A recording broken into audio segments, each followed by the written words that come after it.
Hello and welcome to ILTV's Israel Daily. I'm Aaron Porras, and coming up in today's newscast, the United Nations votes to renew the UNRWA mandate, the Israeli government puts its weight behind medical cannabis, and a very special group of artists brings attention to Israel's most incredible natural wonder.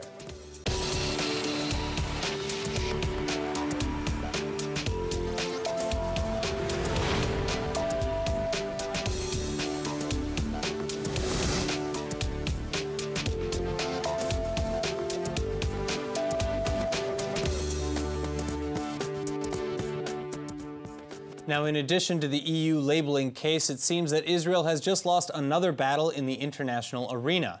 In a sweeping vote of 170 to 2, the United Nations has voted to extend the mandate for UNRWA, the controversial Palestinian aid organization. But Israel and the United States accuse UNRWA of perpetuating the very conflict that it was formed to help end. For one, under UNRWA's definitions, refugee status is afforded to Palestinians across generational lines, which is why the number of refugees has exploded exponentially. And that also makes for an untenable resettlement situation. Meanwhile, all other refugees on Earth under the auspices of the UNHCR must be first-generation displaced. Then there's also the many allegations against UNRWA of impropriety, corruption, and more, which stretch across years. UNRWA's Commissioner General, Pierre Cranbuol, even just resigned ahead of the vote over alleged misconduct. And UNRWA has in the past also employed Hamas terror group members and has housed weapons in schools and offices, all while still to this day publishing anti-Israel hate in its educational materials. But regardless, UNRWA appears here to stay, and as an added insult to injury, renewing UNRWA was just one of the 8 resolutions concerning Israel that the UN adopted over the weekend. Among the others was a condemnation of Israel for control over the Golan Heights, and an approval for a special committee designed to investigate alleged Israeli practices affecting the human rights of the Palestinians and other Arabs in the region. UN Watch, by the way, condemned the entire day as biased and surreal. Now, moving on, in the wake of Operation Black Belt, or the IDF's latest retaliations against terrorists in Gaza, the Netanyahu government is being criticized for agreeing to a ceasefire, especially from the parents of Hadar Goldin and Oron Shaul, 2 soldiers whose bodies have been held by Hamas for the past 5 years. In fact, the Goldins say that every such ceasefire is an abandonment of the boys, since Hadar was abducted during such a ceasefire when it was violated by Hamas.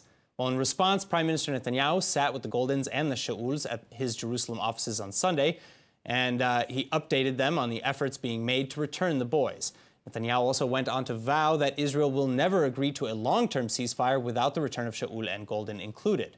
But of course, nothing short of their return will ever be enough for the grieving families, which is why they too raised other potential courses of action during the meeting.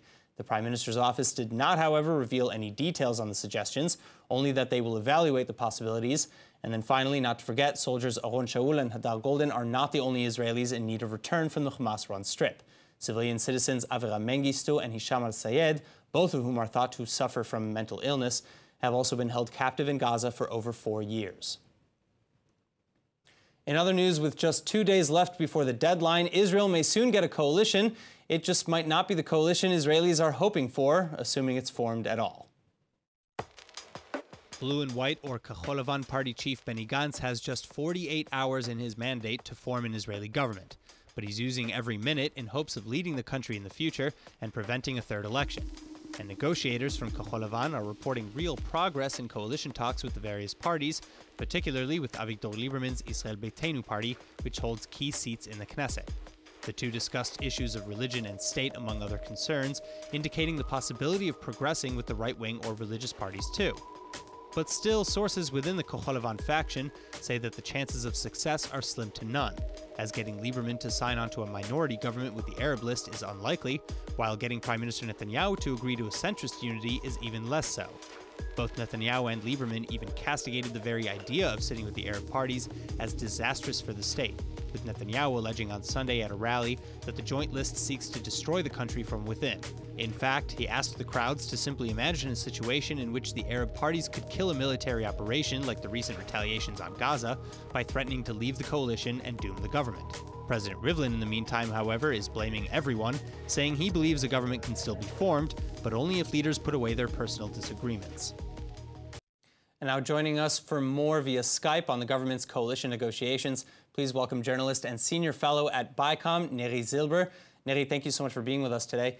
But now we are 48 hours about to the deadline for Benny Gantz's mandate to form a coalition, and yet there is no coalition promised. Do you think we're going to head back to third elections? I mean, look, the smart money would be on third elections. It's not looking like any real progress has been made forming a coalition, at least more like pantomime theater, meant to apply pressure on the right-wing bloc and apply pressure on Netanyahu to perhaps soften their demands. And really, 48 hours until Gantz's mandate to form a government is up, and everything hinges on Avigdor Lieberman. So, okay, so speaking of Avigdor Lieberman, you know, he mentioned that he would form a government with whoever was willing to form a unity government against anyone who wasn't. Do we see him actually leaning in either direction here? Because we have both Gantz and Netanyahu saying, you know, we're willing, but not at the same time. Right. Well, what Lieberman essentially did last week was issue an ultimatum to both sides, compromise, concede, come closer to my position, and then maybe we'll have something to talk about, or else I'll go with the other side. Now, it seems like the threat to go with the other side isn't very real, at least in terms of perhaps a Gantz-led minority government supported by the Arablists on the left. But the real question now is whether Lieberman might actually flip and go back to the right-wing bloc if he were offered certain concessions by the ultra-Orthodox on issues of religion and state. All right, well, we also know that Gantz is offering Lieberman apparently some concessions, reportedly with respect to issues of religion and state. And this is assumed to make it easier maybe to deal with the religious parties, and they too have maybe agreed to some concessions. Do you think that that's going to be enough to get Lieberman to join into a government that is maybe more minority than it is broad unity? No, I don't believe so. Even the negotiations that they concluded between Blue and White and Lieberman's party in terms of issues of religion and state, that's all very well and good, but it's almost increasing the price, right? That they find common ground on that end, but then at the same time, Lieberman meets with Prime Minister Netanyahu yesterday. There were reports just in the past hour that he's meeting with other right-wing lawmakers. So he's kind of indicating to both sides that he's willing to go along, although it's not really enough, to my mind, to actually form a coalition, unless Lieberman himself is willing to compromise on a long list of demands that he's put forward over the past year. All right, and I guess you know, one of my last questions here is, Netanyahu last night in an emergency rally, he mentioned again that any sort of minority government, including the Joint Arab List, would be detrimental to the state. What do you have to say on his comments? Well, he's saying that because he's actually panicking that Lieberman, along with Blue and White, will actually go down this road, set up this. Do you think that there's any credence to what he said? Well, there's credence to his fear of it happening. In terms of the actual content of what he was saying, I think no, absolutely not. These were democratically elected lawmakers from within the Arab Israeli population, which makes up 20% of the country. They were allowed to run in a democratic process. They're not supporters of terrorism per se. They're not terrorists, definitely themselves. They're lawmakers representing Israeli citizens, and so the notion that it's illegitimate and a threat to the state that they actually support some kind of minority government from the outside, no. All right, well, Neri, thank you so much for joining us today. My pleasure. All right, now last night the Likud party held what they called an emergency rally in North Tel Aviv, and ILTV's Shanna Fuld went to find out what the top issues are, and now she's here with us in the studio to tell us all about it. So, how was last night, Shanna? So there were a lot of people that came to the rally in North Tel Aviv, and we were there. We struck up some conversations with some members of Knesset. We spoke to some people who were really enthusiastic about their government.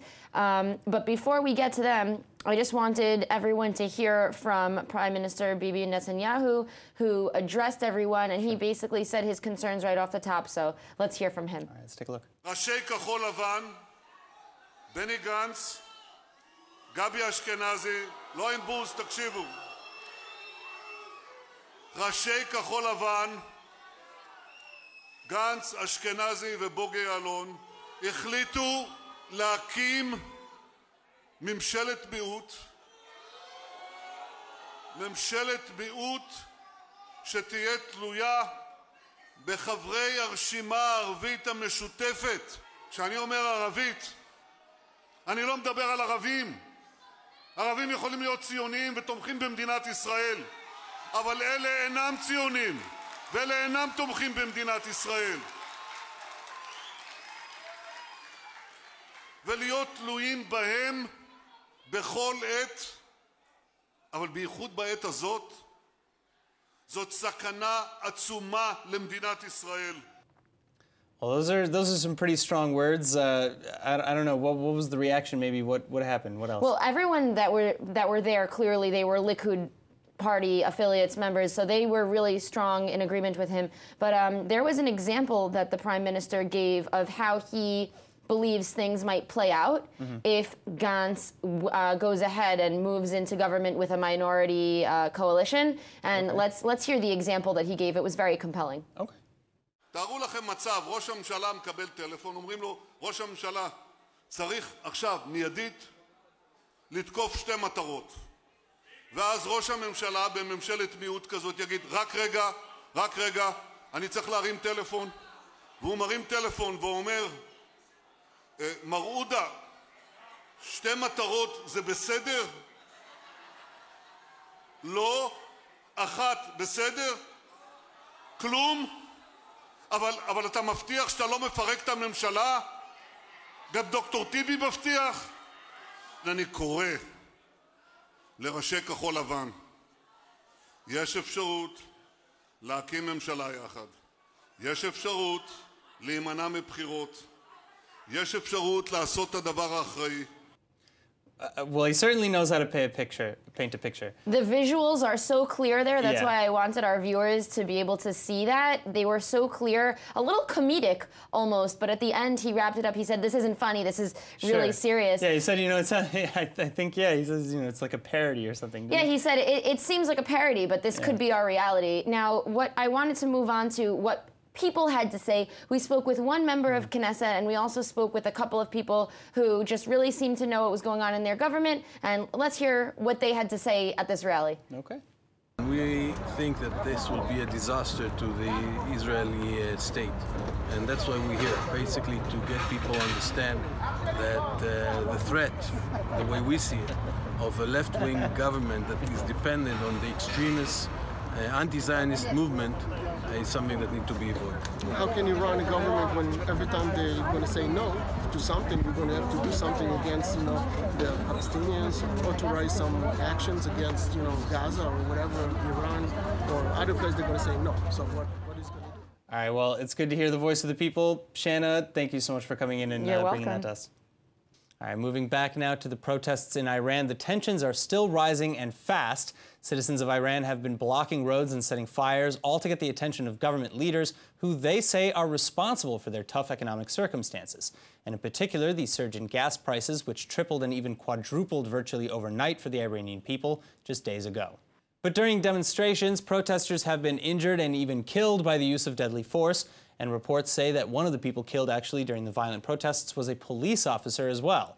Also, the country's internet has been out or severely limited, which citizens argue is the government's way of quieting protesters and keeping the violence from spreading.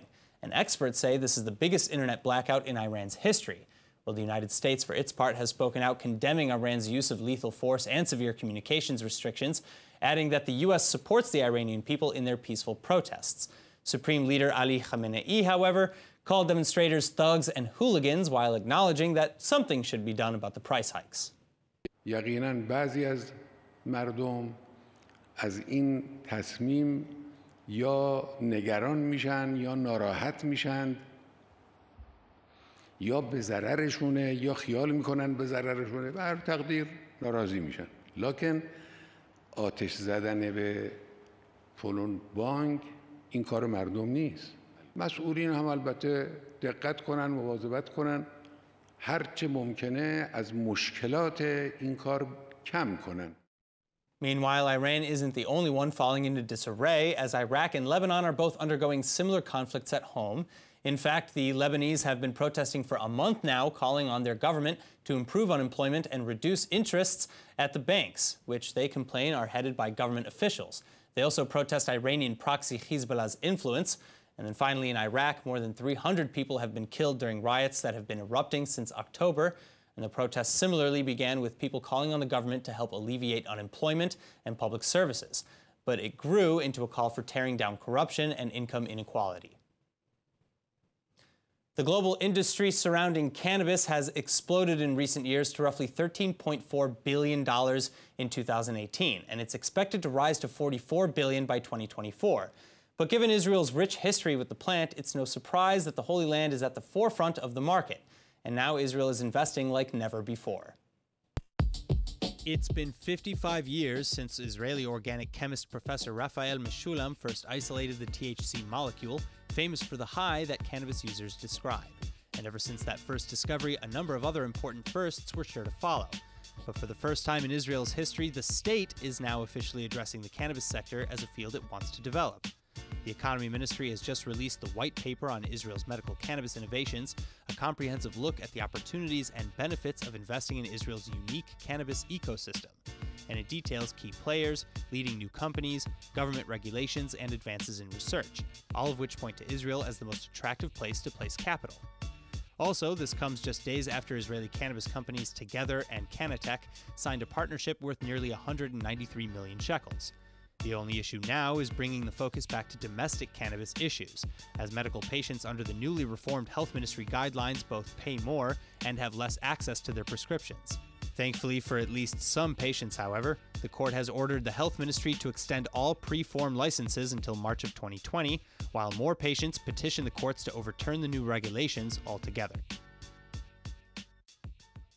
All right, now Thanksgiving is nearly upon us, and with it comes Black Friday. That's right, the craziest and biggest shopping day of the season is just 2 weeks away. And even though they don't share the same traditions that Americans share, Israelis are already making plans to get in on the action. Well, here to break it down further is consumer behavior expert Dr. Vili Abraham.